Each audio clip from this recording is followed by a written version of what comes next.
All right, Dodger fans, welcome into DodgerHeads Live, presented by DodgerBlue.com. My name is Jeff Spiegel. I'm joined by Daniel Starkind, and I don't really know what to say. I think this is probably the angriest I've ever been after a Dodgers postseason win ever. But the Dodgers do win. They win 6-5. They take a 2-0 lead over the Padres in the National League Divisional Series. A lot to digest, a lot to unpack. Clayton Kershaw was here. Cody Bellinger makes maybe the greatest defensive baseball play of my lifetime. We get Graterol and Manny Machado barking at each other. And then Dave Roberts and Kenley Jansen come in and to crash the whole party. So, Daniel, there is a lot to get to. I'm sure people leave us some comments. Where are you at right now? How are you feeling about the Dodgers, about Dave Roberts? But, Daniel, I'll start with you. Where are you at right now?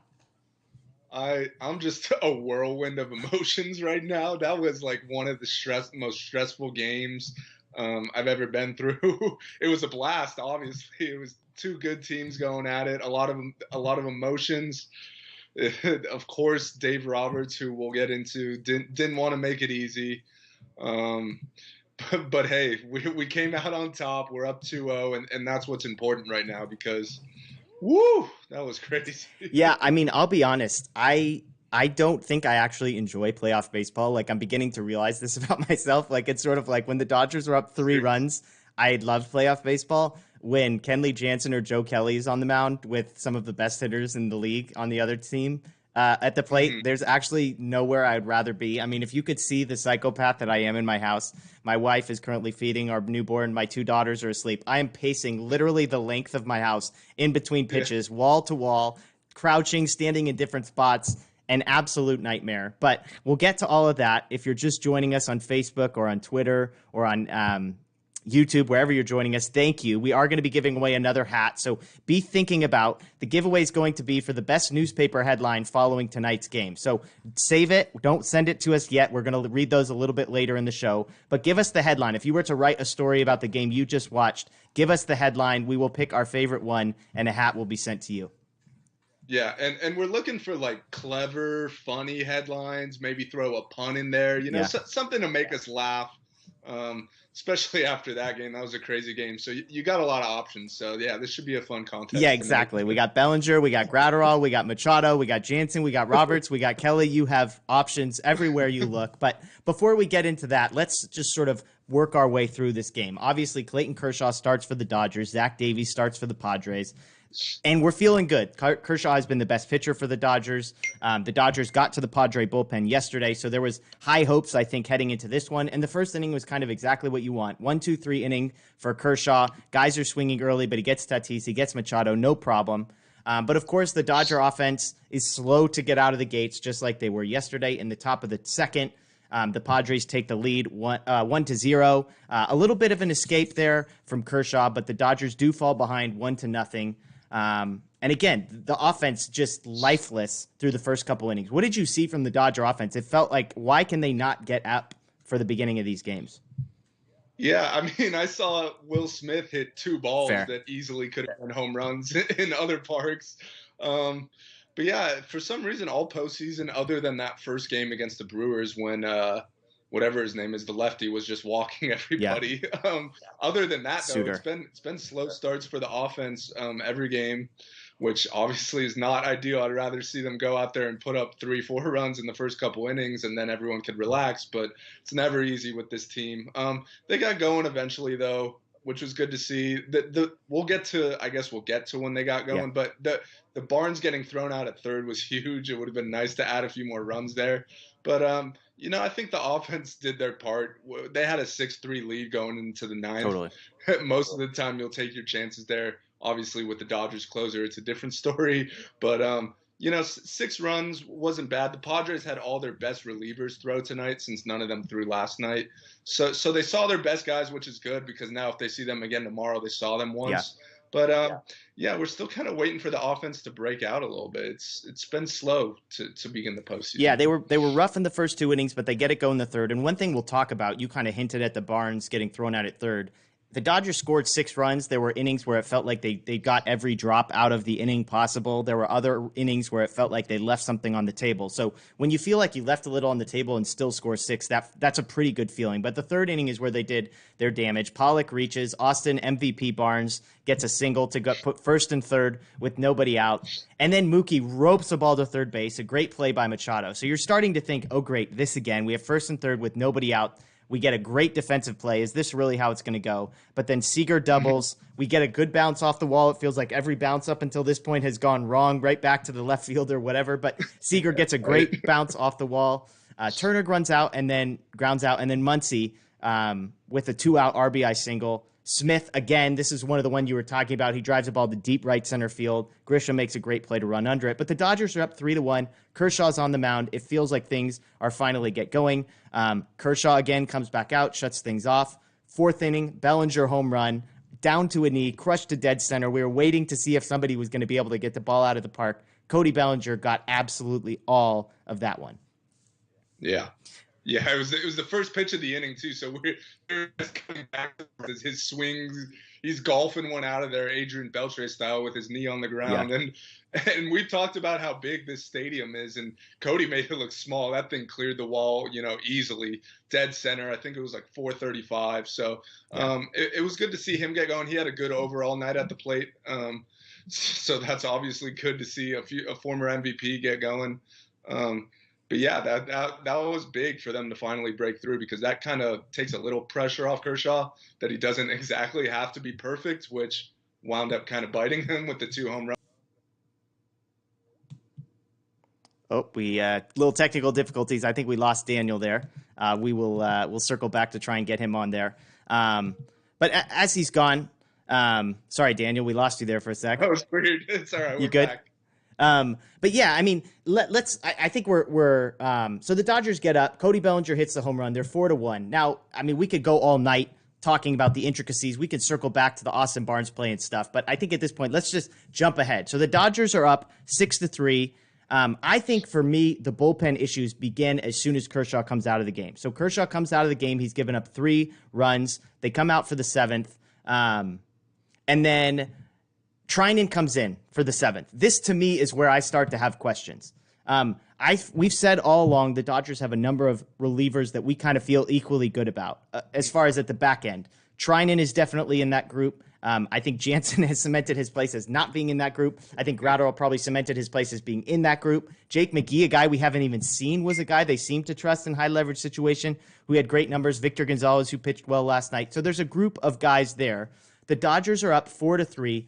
Trinan comes in for the 7, 8, 9 hitters of the Padres. That one didn't make any sense to me, because it felt like if you're going to use Trinan, why not save him for a big spot like the 8th inning when the middle of the order was about to come up. Now, obviously, Graterol comes there, but that leaves you with Jansen and nobody behind him. So did you have any concerns about Trinan, or are we doing a little bit of hindsight because of everything that played out afterwards? Yeah, I'm actually going to defend Dave on the Trinan move. Trinan faced the middle of their order 24 hours ago. So I think it was more just a case of not wanting him to face the same guys twice in 2 days. So you get Trinan in there for the bottom of the order. That was fine. And then the plan was obviously to get Graterol against Tatis and Machado and those guys there. So I thought that was okay. I didn't take any exception with that. It was the later moves that didn't make me too happy. Yeah, and so Trinan comes in. Profar grounds out. Nola pops out to left field. He gets 2 strikes on Trent Grisham, and then a pitch drifts inside and catches Grisham on the elbow, and they immediately pull Trinan to get to Graterol. So again, for me, it felt like here was a guy. I mean, sometimes with a reliever, you never know what you're going to get, but once a guy is in there and he's dealing and he hasn't thrown a ton of pitches and he lets one pitch get a tad inside, and they pull him to face to get to Tatis. Tatis is at the dish. They bring in Graterol. For me, again, I didn't understand it, because Graterol, 22-year-old kid, he made it. He had one good appearance in the last series against the Brewers. Obviously, he looked great in the 8th inning. But in the moment, I was thinking to myself, I actually liked Trinan there still. Now, you mentioned, did Trinan face Tatis last night? He did, but I thought that was still a good spot there. Trinan looked good. He just obviously hit Grisham, which that's one pitch got away from him. But I liked what I saw out of Treinen, so I was a little surprised they pulled him there. Maybe it's to keep his pitch count down so he could come back tomorrow or whatever. But yeah, I probably would have stuck with him to face Tatis there. Now, Daniel Mora on Facebook is chiming in. He's asking about what about Kershaw coming back out for the 7th? Interesting thing for me is I actually wonder if a lot of people think he should have been pulled earlier in the game prior to the 2 home runs that he gave up. So I think you and I probably agree. We don't like Kershaw coming back out for the 7th, but I guess that does bring up the question.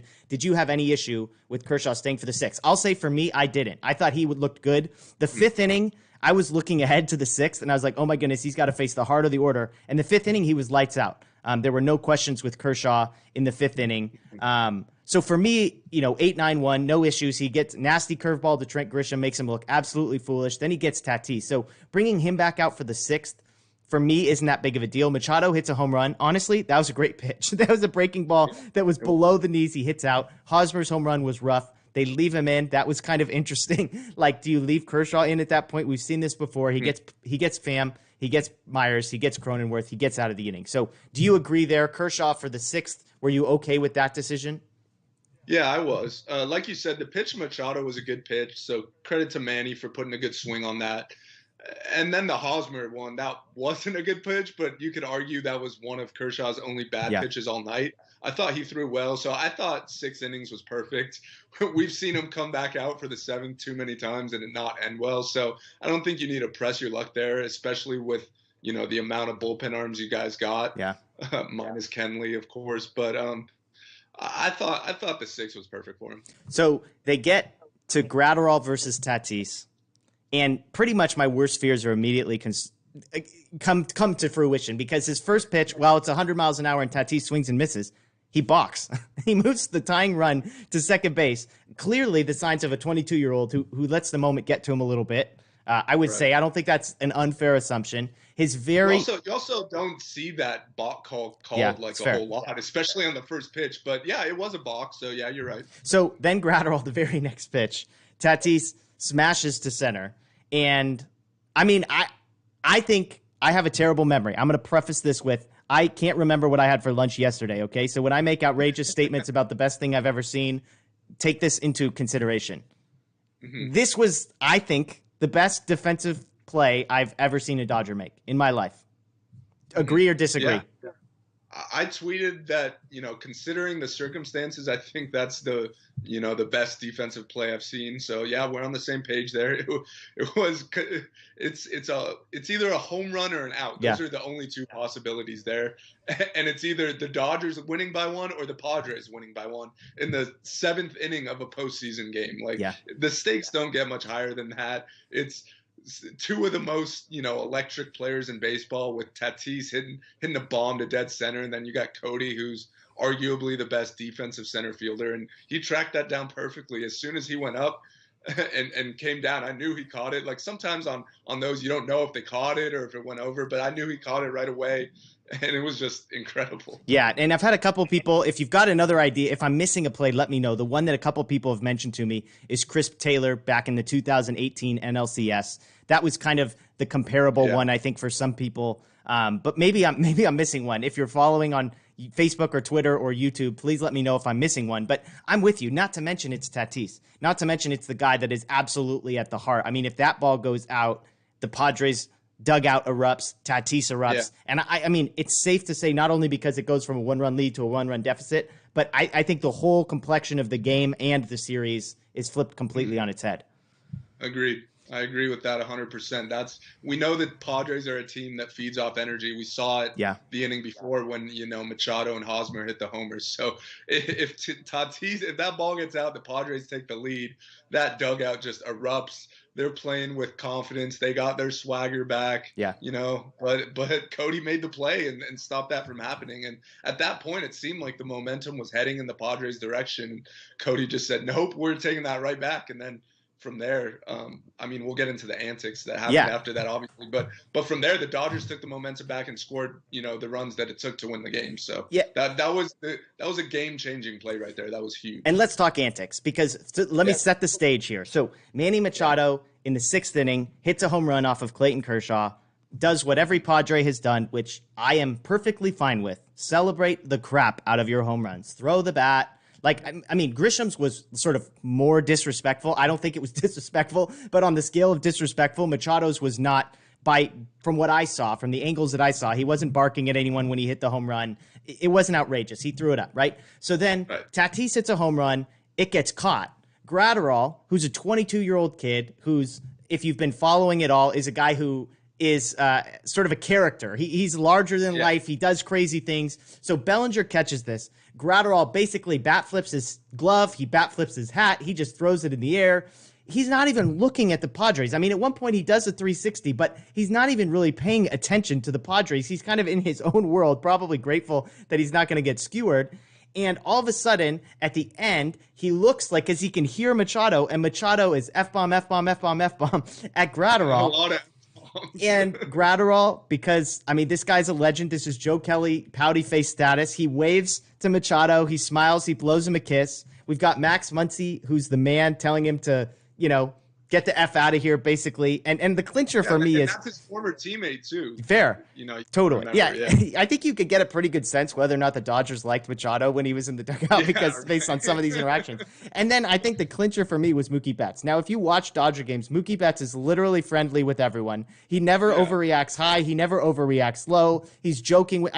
everyone. And when Mookie Betts is sort of demonstratively throwing, hey, get the F out of here. Get back in the dugout. I don't think he cuts, so I won't put those words in his mouth. But that's the point at which something crazy is happening. Now, I tweeted that I think non-Astros Machado's my least favorite baseball player. I just can't stand. It's a guy who, you want to pimp a home run, great, but then you can't be the guy. Like the get off my lawn guy who hates bat flips. He can potentially get mad at Graterol for this, but the bat flip guy can't get mad at Graterol for this. Not to mention a guy who I just can't stand anything about Manny Machado. Yeah, for him to do what he did just made no sense to me. Like literally one inning before, you had an outrageous bat flip, which no one had a problem with, as you mentioned. It was a big moment. He was trying to pump his team up. I have no problem with him bat flipping there.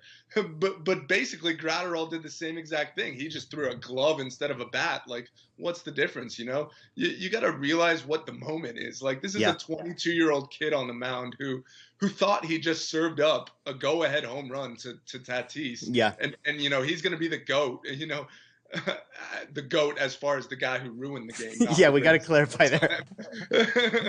But, Daniel Starkin says Manny Machado is the GOAT. No, yeah. Brusdar, I guess you're talking about.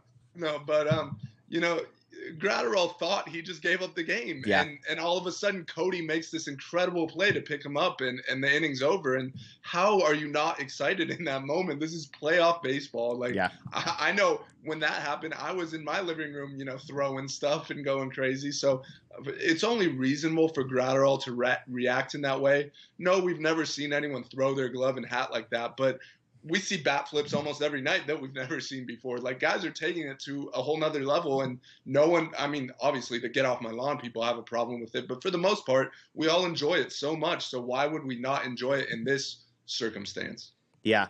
No, yeah, I'm with you. And the best part is, so then Graterol comes out the next inning. The Dodgers have extended the lead. And again, there's a double steal in there that I think, besides Bellinger, that's the moment that's going to get forgotten. And by the end of it, should never be forgotten. But Graterol actually comes back out with the 3-run lead, which was interesting to me because he threw essentially one recorded pitch and it was hit 409 feet. And he comes back out and no problem. 3 easy grind outs. I love it. Machado runs by him. Graterol says something. Now, it looked pretty friendly because Machado looked back at him and smiled, whether it was, hey, I got lucky or something. But there's some words exchanged, which is awesome.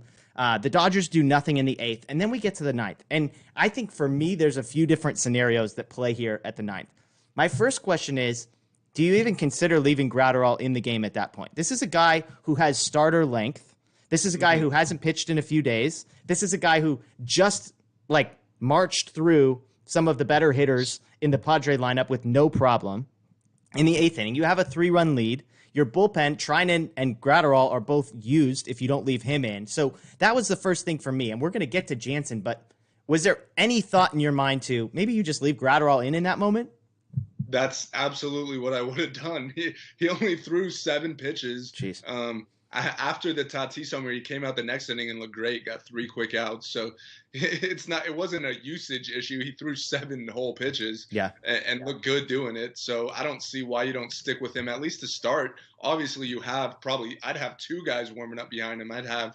If you want to go Kenley warming up behind him, fine. I wouldn't. I would have went with someone else. But you have a righty and a lefty up because Grisham is due up eventually.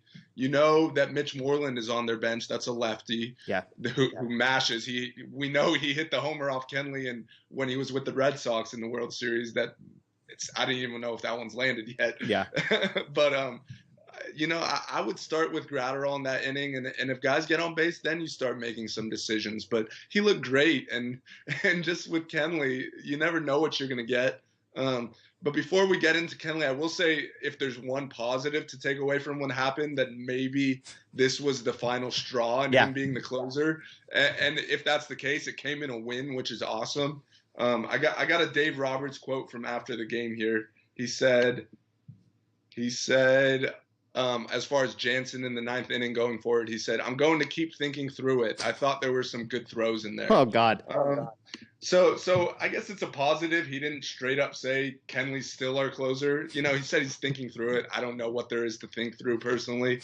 But, the one silver lining is if this is what it took to get Kenley out of the 9th inning, then fine. Yeah, I mean, because you and I have both talked about, like, if the Dodgers are going to keep throwing him out, is it going to cost them a game? I was afraid that Roberts was going to wait for him to blow a game and the Dodgers were going to lose. And now it's like, great, now we lost a game just so you can find this. So I do agree that it's sort of like he was in the 9th, he got pulled, and the Dodgers still win. I think that overall is a massive victory. And I mean, I'll say, look, let me put on my optimism hat for a couple moments and make a couple comments about Kenley. First of all, this is a guy who a week ago was terrible. Yesterday he looked okay, pretty good.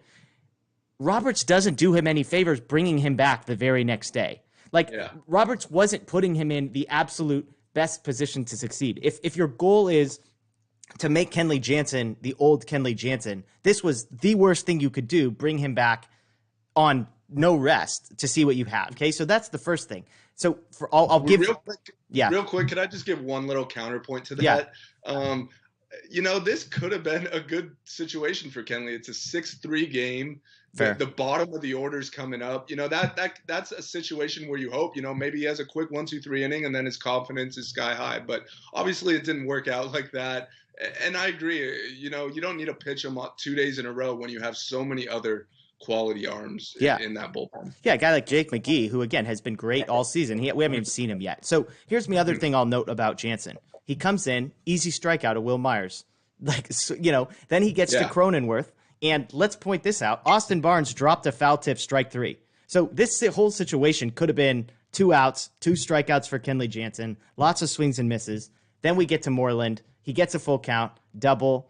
Nola pops out. Grisham misses a double by about 3 inches. 2-2 count, ball in the dirt, RBI single. Then, oh my goodness, Joe Kelly. Joe Kelly. I didn't even think Joe Kelly was on the roster. If you and I had to rank, the Dodgers have 14 pitchers, I believe, on the roster. Take away the 5 starters, and many of you will say, hey, Dustin May, reliever. Okay, let's just call him a starter. The Dodgers have 9 relievers. Is there a single reliever you would less like to see in that moment than Joe Kelly? He has to be 9th on the list, right? Joe Kelly is 9th out of 9 on that list for me, and it's not because he's a bad pitcher. I've been the resident Joe Kelly stan on this show, have I not? I mean, yes. I don't know what a Joe Kelly stan looks like in 2020, but anybody who's willing to claim they've been one, I'm not going to argue with them. I'll just let you have it. I feel like I've defended Joe Kelly on this show. I like his stuff. I think he could be, a solid pitcher, but the guy hasn't pitched in 2 weeks, first of all. And second of all, that was a scenario where you need a guy who could come in and throw strikes. Obviously, there was a couple of bases open, so in theory, he could walk guys, but that's flirting with danger there. You need a guy who could come in and get the job done. And as soon as I saw Joe Kelly warming up, that made me even 10 times more nervous than I already was. Yeah. So, yeah. Well, let me ask you this. Not the guy. Let me ask you this. 2 days from now, the Dodgers are up 4-3 in the 9th inning, and Kenley Jansen is warming up right next to Joe Kelly. Who do you want to come in the game? Do you like Joe Kelly less than you like Kenley Jansen? I mean, I have to take Jansen. 2 days from now, it's not even close to me. I think Joe Kelly is that bad that this is not even close to me. I don't know. I think I might go Kelly. I don't know. He got the job done, did he Oh, not? God, no. No, he did not. He walked 2 guys and almost walked a third. I'm going with Chico in that spot over Kenley and Joe Kelly. Fair enough. Well, the Dodgers do win. Joe Kelly does get out of it. The Dodgers win. They're up 6-5. They win 6-5 to go up 2-0 against the Padres.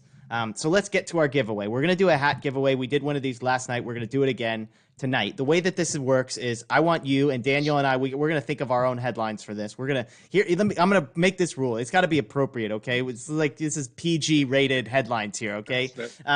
But give me the headline. If you were writing the story about this game, what would your headline be? And again, we want this to be funny. If you want to throw a pun in there, if you want to make jokes, whatever you got to do. Last night, the winner was the person that made Daniel laugh. So if you can be that person tonight, you might win. But I mean, just on a really simple basis, I think I would say something along the lines of Dodgers win in spite of Roberts and Jansen. I mean, that kind of sums up how I feel about this game. I think there's something in there about Bellinger does it on both sides, offense and defense for the Dodgers. But there's a lot of ways you could go with this. Do you have one off the top of your head? I'm just going to preface it with I'm horrible at coming up with stuff like this. But I don't know.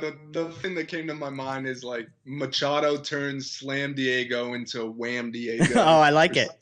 Something along the lines of that, just because it was so petty what he did with Graterol. That pissed me off so much. Don't say you're bad. That's good. Slam Diego becomes Wham Diego. Yeah, I like that. But yeah, so if you're following us on YouTube or Facebook or Twitter or wherever you are consuming this, throw us a headline and you're entered into a contest to win. Again, you've got to be subscribed to the show on YouTube, and then you've got to either be following us on Facebook or on Twitter. If you want to do all of the above, great. But the winner will just have to be able to reach out to us on Facebook or on Twitter. So we've got at least a couple bat flips, glove flips, and kisses. Oh my! So that's pretty good. Let's see. Yeah, we don't have. I mean, we've got a lot of people complaining about Jansen on here. I don't know if anybody has actually turned it into a headline yet. But fire Dave Roberts for continuing to bring in Jansen. Superman Bellinger saves game 2. I like that one. That's from Daniel Mora. That's a pretty good one. Dodgers escape with narrow win after Roberts makes questionable decisions with bullpen. I mean, that's kind of like mine. It's just straightforward, a summary. It is interesting. I mean, like, I'm just thinking, I continue to send these in, but as you think back on this game, I mean, what's, even just now, an hour later, what's the moment that you remember? Is it the Bellinger catch? Is it the Machado kind of controversy? Is it Kenley, Jansen, Dave Roberts, Joe Kelly in the 9th? Like, what's the reminder? Yeah, here you go. Jansen turns closed game into close game. I like that one. Jansen turns closed game into close game. It's crazy, like, how many storylines there were from this game, because last night in game 1 there were pretty much none. Yeah. There wasn't a whole lot of craziness that went on, but it was just all the craziness tonight. But if I'm thinking of the one moment, it has to be the Bellinger catch and just everything that ensued after that with Machado and Graterol and everything. That was the highlight of the game for me. You could also go to the 9th inning with Kenley and Dave Roberts and Joe Kelly. Those are probably the two things that first come to mind for me. Love it. Well, I think I want to go with Jansen turns closed game into close game. I like that one. That looks better when you're reading it. That you got to kind of visualize what that looks like. But Jansen turns closed game into close game. So Coop Life VQ, whoever you are, congratulations, you've won. Send us a message on Facebook or find me on Twitter at Jeff Spiegel, and we'll get you set up with a brand new hat. So we appreciate y'all watching. We got Super Teams 9th inning kryptonite. Dodgers escape defeat after Roberts loses his mind. Graterol should be closing. I'm not really sure if that's a headline, but I think that's good. But I mean, Austin Barnes, best hitter, Justin Mack. I appreciate that one. But I mean, moving forward, I want to circle back to a couple key moments in the game. We'll get back to those. We'll look ahead to tomorrow's game here in just a moment. But for you, what do you do with the 9th inning? I mean, Graterol looked great in the 8th, almost blew the game in the 7th. So, I mean, he's a Bellinger catch away from not being a hero, but being an absolute villain. You've got Treinen, who's come in and looked really good, for 2 straight days. You've got other guys. Victor Gonzalez looked good yesterday. Again, McGee, we haven't even seen. Kolarek, we haven't even seen. There's a lot of arms. I mean, do you go with one guy? Do you play the situations? Do you play the roles? How do you sort of play the seventh, 8th, and 9th innings from here on out? Pedro Baez, another guy we haven't seen yet. So, yeah, I've been saying pretty much all year long that it should be based on matchups. I don't think you need to have set roles for guys like this guy pitches this inning. I think it should be based on matchups, based on, what part of the order is coming up, who's coming up, lefty, righty. It should be stuff like that. And I think Dave just needs to trust his, other relievers. I don't know what Kenley has done to earn this type of trust, whereas guys like McGee and Floro and Baez and those guys haven't. Because if you look at the stats, those guys have been every bit as good as Jansen, and they're just nowhere to be found. Like, for some reason, they went to Joe Kelly when, Floro and McGee are there, and Floro and McGee have been two of the team's best relievers this season. So it is a little strange, the decisions he's made, but it is Dave Roberts, so we've come to expect it. I also think, the starters are guys who I would have in the mix that we're not exactly sure what the plan is with. They went to Dustin May last night. Maybe go to him again tonight, or maybe go to Julio tonight, or Gonsolin. I don't know who's starting tomorrow in Game 4. So obviously, if they plan on having Gonsolin, pitch 6 innings tomorrow, you don't go to him. But just the fact that they pitched Dustin May last night, I don't see why you can't go to one of those guys again. Those guys are awesome. At this point, as far as the 9th inning goes, it's anyone but Kenley, in my opinion. Yeah, no, I'm with you. I mean, other than Joe Kelly, I won't say anybody but Joe Kelly and Kenley Jansen. That's what I'm going to say. That's fair. And maybe Clayton Kershaw for a couple days, because we've been known to go down that road, and let's try and avoid the Clayton Kershaw in the 9th inning anytime soon. But so I want to talk about a few things. I want to talk about the double steal, because I think that was a pivotal moment. I want to talk about a couple other sort of key moments that I saw, maybe lesser things that fall behind.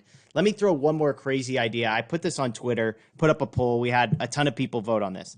So prior to the season, the Dodgers traded Kenta Maeda for Brusdar Graterol. There were other pieces involved, mostly coming back to the Dodgers. The Dodgers got a first-round pick out of that, which turned into a really good pitcher. I believe that was Clayton Beater. So there was more to it than that. Kenta Maeda will finish in the top 5, if not top 3 of the Cy Young Award voting in the American League. I threw out the question.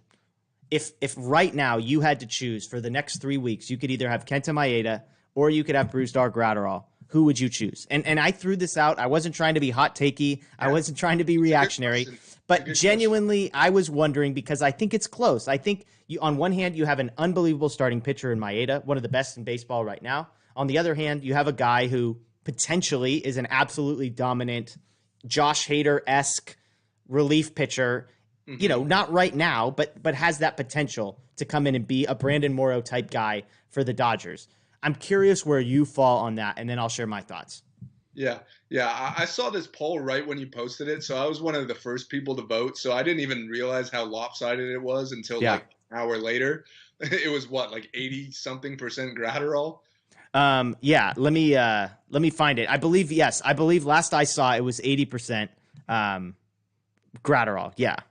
Yeah, well, so in that case, I was in the large minority here. I voted Kenta, and I didn't really have to think too much about it. That was kind of an easy decision for me. I love Graterol. I love everything he brings to this team. He's going to be probably their closer for the next 5-6 years. His stuff is ridiculous. He throws 101. But let's not forget about how good Kenta Maeda he's great. is, right? And he had his best season in 2022. He was awesome all year long for the Twins. And given the Dodgers starting pitching depth, they certainly could have used him in that rotation. And as we know with Kenta, as we saw the last 3 years, there's always the option of just moving him to the bullpen. And whoa, he's one of the most dominant relievers in the game. So that was a no-brainer for me going Kenta there. Yeah, it was interesting because the responses that I was getting were extreme on both sides. It was kind of like Maeda, how could you possibly think anything else? And on the other side, it was like Graterol, this isn't even close. So we had over 700 people voted, and 82% says they would take Graterol. And for me, I think that's a little overreactionary. Now, I'm the guy who put up the poll, but there is a part of me that thinks for this particular team, and the 9th inning was almost all the proof that I needed. I mean, we're getting to a point where how many arms do you trust? And if you need to win 5 games in 5 days, win 3 games in 5 days or 4 games in 7 days, you can't just keep throwing the same arm out there game after game after game after game. And so I genuinely am curious, and maybe part of it is taking the names off of it. But if you could have an elite starting pitcher, and with Graterol, to call him an elite reliever is definitely premature. But if we take names and situations, I mean, if you could take an elite starter or an elite reliever, I think I would lean reliever. I think I would prefer a guy that you could throw out there in the 8th inning multiple days in a row or the 9th inning multiple days in a row against the heart of the order and feel good about it, not feel like, oh my gosh, here we go again, buckle up because Kenley Jansen's coming in, especially knowing the Dodgers already essentially have too many starters. Now, would Maeda have beat the absolute Game 3 starter? Without a doubt, and we would feel great about it. But to me, that's where the interesting thing comes in. Like, if you could choose between a guy like Walker Buehler and a guy like Josh Hader. I mean, so this was a question, I think MLB Random Stats threw out, and it was a stupid idea, but it was like, if you could take one player from the team you just beat, who would it be? And he said, if I was the Dodgers, I would take Woodruff. And I was like, no, I would take Hader over Woodruff in a heartbeat because of how the Dodgers are built. I don't know if you agree or disagree with that premise at all. No, I definitely agree, but I guess where I differ is by picking Maeda, I don't think you're losing an elite reliever. Fair. Because even if you have Kenta in the rotation, then that means one of May, Julio, or Gonsolin is a full-time reliever then. And I think any of those 3 guys is capable of being an elite reliever in a short postseason span. So I don't think you're losing anything with Maeda. Fair. What I think you're gaining is, a potential starter who was lights out this year. As you said, he's a top 5 Cy Young guy. Or if you want to put him in the bullpen, we've seen how great he is in the bullpen, and his stuff plays up. He has that strikeout stuff, which we haven't seen from Graterol yet. Like, as great as Graterol was tonight, he didn't strike anyone out, which I guess is good for efficiency. Efficiency. He only threw 7 pitches. But we haven't seen the swing and miss stuff from him, despite, his 101 mile an hour fastball, whatever it is. He still has to maybe develop one more pitch and refine his off speed. So he could, I think long term, I still think he's going to be a big strikeout guy. But right now he's not that, whereas Kenta would be that. Yeah, it's interesting, something to watch. I mean, I joked, I remember talking to future Dodgers on here in the draft, and I basically said, hey, would you trade actually, I think I was asking about the first round pick the Dodgers got. But, it's like, would you have traded Kenta straight up for Graterol? Obviously, Maeda is under contract for a few more years, even though he is older, whereas Graterol is way younger. So it's an interesting trade, definitely something to be looking back on for the next few years. So let me touch on a few other things that I think were a big deal in this game that many people, myself included, if I wasn't taking notes, would have completely overlooked. And it was some of the little things the Dodgers either did or didn't do well. First thing I want to do is I want to give a shout out to Max Muncie. Fantastic defense at first base tonight. Nobody is going to remember that in the grand scheme of things, but he had about 5 picks at first base, a couple of them with 2 outs in big spots. He was absolutely, Turner had one that bounced about 4 times between third base and first. Muncie dug it, kept his foot on the base. So I think that was fantastic. And then the other one was base running. We kind of hinted at it, but the 7th inning, the double steal, Seeger and Betts, I believe it was Pomeranz comes into the game, his very first pitch, and Smoltz said it afterward. It was a great bit of analysis where he's like, hey, great time to steal is when a relief pitcher comes in and makes his first pitch because he's so focused on the hitter. You've got Betts, who has unbelievable speed at second. You're not really worried about Seeger getting thrown out going into second. Double steal. It turns out to be a big deal because Turner gets a sac fly on the very next pitch. So that's one run that wouldn't have come. The Dodgers do end up batting around there. But to me, that was, I think, aside from the Bellinger catch, the play of the game for the Dodgers because that nets them the cushion that they ended up needing. Yeah, that was huge. I mean, they had the lead at that time, but with Kenley in the bullpen, we all knew, hey, we got to get a few more runs here. 1 run isn't enough. Even though we just robbed Tatis homer, we're feeling good about ourselves. But, hey, we need more runs here. So I thought that was, as you said, that was genius. Pomeranz is coming in from the bullpen. He's got to face Justin Turner. He doesn't even know there's runners on base. And then next thing you know, Mookie's standing on third. So I thought it was genius. And it really only works when Mookie's up because no one else really has those instincts. And maybe speed. Taylor. Yeah, maybe Chris Taylor, but that's about it. Maybe Cody, but that's pretty much it. So I thought it was genius. And I thought, obviously, it worked out for him because Turner hits the sac fly on the next pitch, which obviously doesn't score him if he's on second instead of third.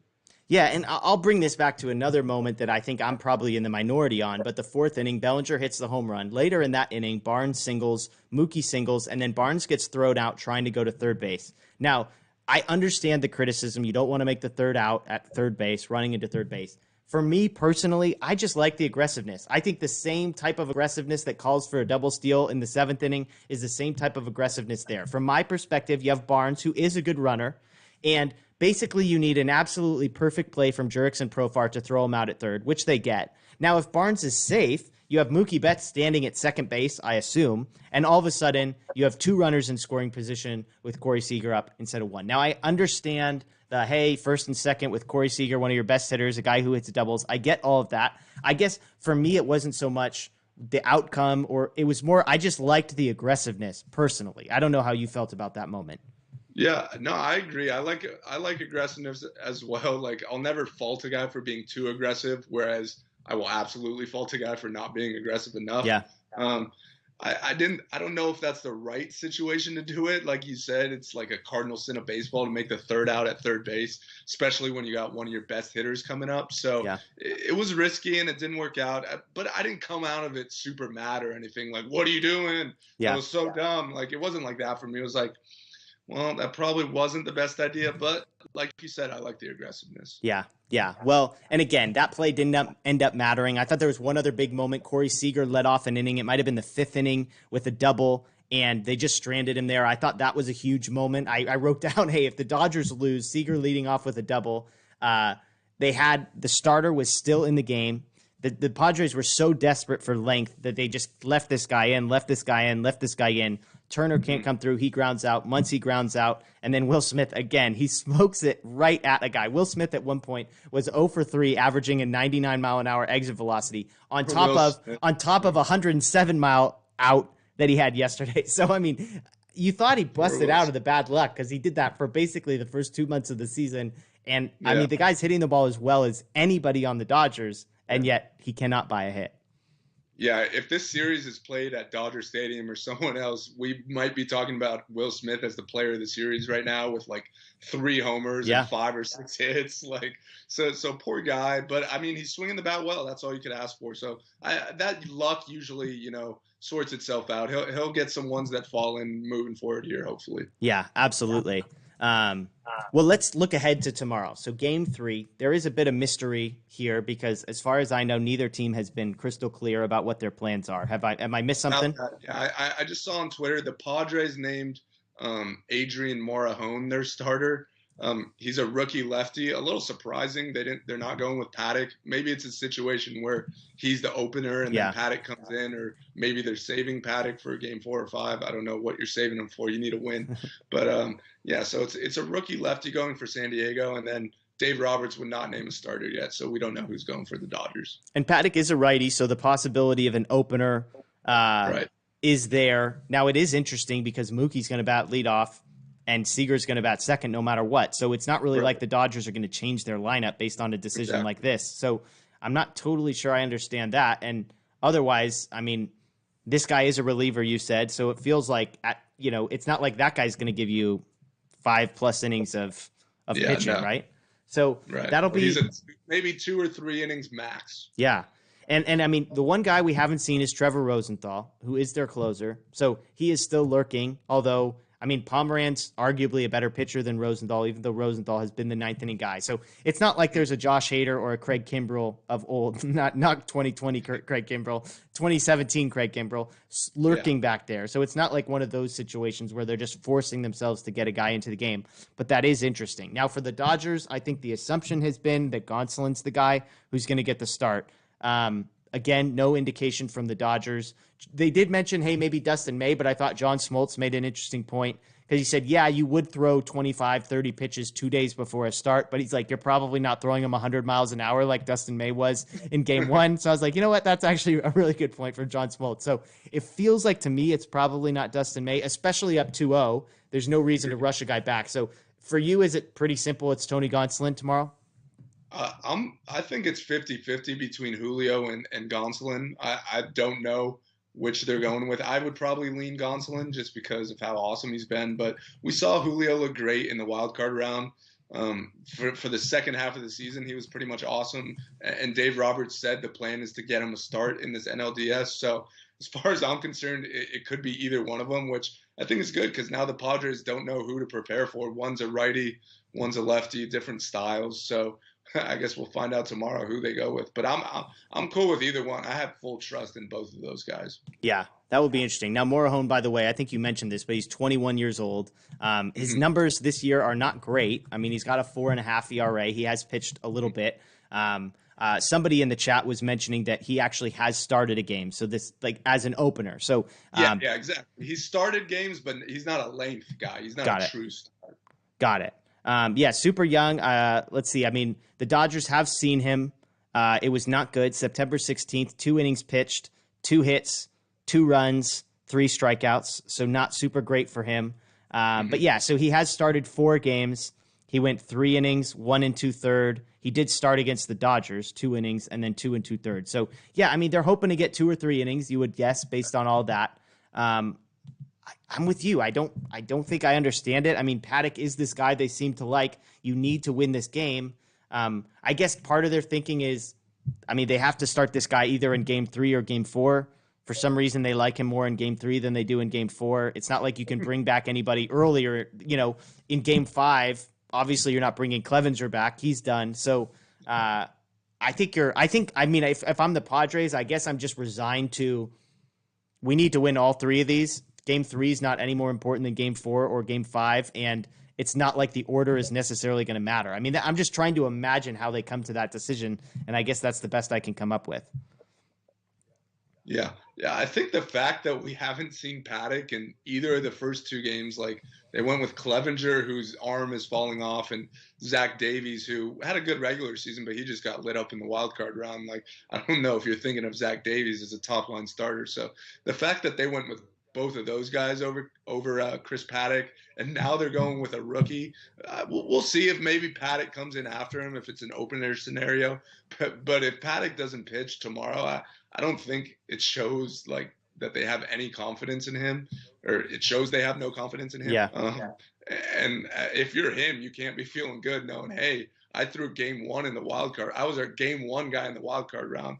Obviously, it didn't work out so well. He got lit up. But now here we are in game 3, and I still haven't pitched yet. So, yeah, I don't think they have any confidence in Chris Paddock right now. Yeah, and I mean, if you're a righty, like, what are you trying to avoid, like Corey Seager in the first inning? I mean, if you're that worried about that matchup, like, that's a terrible sign. So, yeah, this isn't 2018 where the Brewers did it and it kind of worked because the Dodgers lineup was so platoon split that you could actually, make a difference by throwing a lefty and then bringing in a righty. This isn't the case. The Dodger lineup is what it is, pretty much regardless of the hand, the pitcher throws with. Maybe Jock's not in there because it's a lefty, but if you're talking about Jock or whoever, it's not that big of a difference. Yeah, absolutely. So, and I'll continue to say Austin Barnes should be catching every day and Will Smith should be DHing every day, especially with Edwin Rios off the roster. So I'm just throwing that one out there, lobbing that one back out there, okay? Hey, I've disagreed with you on that all along, but Barnes has been great. He's got like 4 hits. He walked.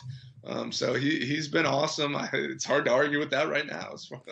Well, let's close it out by looking for a prediction for tomorrow. Obviously, a score of the game prediction, but then also maybe just a couple things to watch. Maybe a player that you think is due for a big night. Maybe it's Will Smith, somebody like that, or maybe it's a pitcher that you feel good about. So, what's your prediction for tomorrow's game? I will say my last night's prediction was that Cody would have a big night, so okay. I got that one right. So I'm kind of rolling here. So let's go. I'm gonna go Dodgers win, close out the sweep. I'll go. It's 7-5, so it's a little closer game. Padres, I expect them to come out, score some runs. Their season's on the line. But I'm gonna go with a big game from Max Muncie. I like you said, I've liked what I've seen out of him the last few nights. He's starting to find something. He looks better. He looks more confident at the plate. So, yeah, I think he's going to have a big night. He's going deep tomorrow. Okay. Home run for Max Muncie. Yep. Okay. Well, yeah, Muncie was my guy tonight. And, I mean, it'll get lost in the shuffle. But at the end of the day, he did have, I believe, 2 different RBI singles. Great defense. So, kind of a similar game minus the home run of Bellinger. So, yeah, I did like Muncie. 2 for 4 with 2 RBIs for Muncie and some great defense. So, shout out to him. Seeger was 3 for 4 just to do a little box score. Betts was 2 for 4. Austin Barnes 2 for 2, and then Pollock was 1 for 2. Bellinger was 1 for 4. Justin Turner continues to struggle, 0 for 3. Will Smith 0 for 4, Chris Taylor 0 for 4, and then Jock and Kike both 0 for 1. So your prediction for a score was 7-5. Is that right? Yep. Okay. I felt actually good about. I had 8-3. The Dodgers were up 6-3, and Will Smith was up with the runner on, and I was like, oh my gosh. I'm turning to my wife. I'm like, Kate, this is it. We're about to hit it, 8-3. But then it didn't happen, and then they blew it. So who cares? Yeah, I don't know. I don't know how. I will be so fascinated to see how the Padres bounce back from this. I think this was devastating. I think to be down 1-0 with an absolutely terrible reliever on the mound and the bases loaded and to not be able to get a hit has to be crushing. To wake up tomorrow knowing that you should have won, not maybe should have won, but you could have easily won. And now you're down 2-0. You need to win 3 in a row. Your pitching is a mess. You're starting a 21-year-old reliever with a 4.5 ERA. The Dodgers are rested. I mean, that's the thing is like it will show a lot about this Padres team how they come out tomorrow. I think from the very first, if Gonsolin or whoever, I almost wonder if I would go with an opener tomorrow, just because I feel like if you can get through Tatis and Machado and Hosmer just at the beginning, just silence those guys in the first inning, knowing who they've got on the mound, and you're thinking, we're going to get to this guy. Like, we have to get to this guy.